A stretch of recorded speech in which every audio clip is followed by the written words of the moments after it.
স্কুলের বইয়ে সৌরজগতের যে ছবি আপনি দেখেছিলেন সেটা ভুল। শুধু ভুলই না, বিভ্রান্তিকর। বাস্তবে গ্রহগুলো এত ছোট না আর এত কাছাকাছিও থাকে না। শুরু করি আমাদের চাঁদ দিয়ে। পৃথিবীর 4 ভাগের 1 ভাগের ব্যাসার্ধ।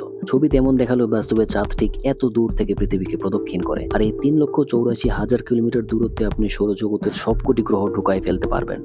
এখনই অবাক হবেন না, ভিডিওর সামনে সূর্যের আসল আকার দেখলে আপনার হুশ উড়ে যাবে। তবে তার আগে বুধ গ্রহের ব্যাসার্ধ পৃথিবীর 1/3। শুক্র গ্রহ প্রায় পৃথিবীর সমান। এরপর ইলন মাস্কের মঙ্গল গ্রহ কিন্তু অনেক ছোট, এর ব্যাসার্ধ পৃথিবীর অর্ধেক। এরপর আছে সৌরজগতের সবচেয়ে বড় গ্রহ বৃহস্পতি। ছবিতে দেখে মনে হচ্ছে এই গ্রহ পৃথিবীর 3 গুণ, কিন্তু বাস্তবে এই গ্রহ প্রস্থ বরাবর পৃথিবীর 11 গুণ। আর এই গ্রহ এত বিশাল যে আপনি 1300 পৃথিবী অনায়াসে এর ভিতর পুরে দিতে পারবেন। ইউরেনাস আর নেপচুন সৌরমণ্ডলের শেষ প্রান্তে, কিন্তু এগুলো মোটেও ছোট গ্রহ না, এরাও পৃথিবীর তুলনায় 4 গুণ বড়। এবার আসি সৌরজগতের সবচেয়ে সুন্দর গ্রহ শনি ও তার বলয়। আর এই শনির তুলনায় আমাদের পৃথিবীর আকার হবে এতটুকু। এরকম 21টা পৃথিবী লাগবে এর সমান হতে। সুতরাং ডিয়ার ভিউয়ার্স, ইহা হচ্ছে আমাদের সৌরমণ্ডলের গ্রহগুলোর আসল ও সত্যিকারের আকার। বাই দ্য ওয়ে, প্লুটোকে যদি এনে রাখি তাহলে কিছুটা এইরকম দেখাবে। পৃথিবী থেকে প্লুটো অনেক ছোট, ইভেন আমাদের চাঁদ থেকেও ছোট। তবে ছোট হওয়ার কারণে এটি গ্রহের মর্যাদা হারায়নি। কেন হারিয়েছে আগামী কোনো অ্যানিমেশনে ব্যাখ্যা করা হবে ইনশাআল্লাহ, সো অবশ্যই সাবস্ক্রাইব করবেন। এবার আমাদের মাইটি সূর্য।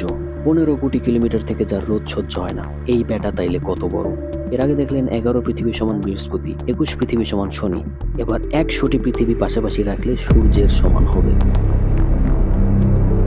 এই নক্ষত্র এতই বিশাল যে আপনি 13 লক্ষটা পৃথিবীর ভিতরে ভরে দিতে পারবেন। 13 লক্ষ বিশ্ব এই একটা সূর্যের ভিতর। এমনি এমনি এই দৈত্যের পিছনে গোটা সৌরমণ্ডল ঘুরপাক খায় না। তবে এইভাবে না। আপনার কি মনে হয় গ্রহগুলো এত কাছাকাছি প্রদক্ষিণ করে? মোটেও না। সূর্য যদি এখানে হয় তাহলে বুধ এনে, শুক্র এনে, আর এই যে 15 কোটি কিলোমিটার দূরে পৃথিবী। একইভাবে মঙ্গল আরো দূরে, বৃহস্পতি এক লাফে এত দূর, শনি তার থেকেও দূরে, যে ইউরেনাস নেপচুন একদম শেষ মাথায়। এদের কক্ষপথ এত এত দূরে আর এত এত বড় যে ভিডিওতে এক ফ্রেমে দেখানো অসম্ভব। আর এজন্যই পাঠ্যবই গ্রহগুলোর আসল আকার দেখানো সম্ভব হয়নি। আশা করি সৌরমণ্ডলের আকার নিয়ে আপনার ধারণা পরিষ্কার। তদ্রুপ আপনি রকেটের আকার দেখতে ডানে অথবা পিরামিডের আকার দেখতে বামে ক্লিক করুন। Thank you so much for watching. দেখা হচ্ছে পরের ভিডিওতে।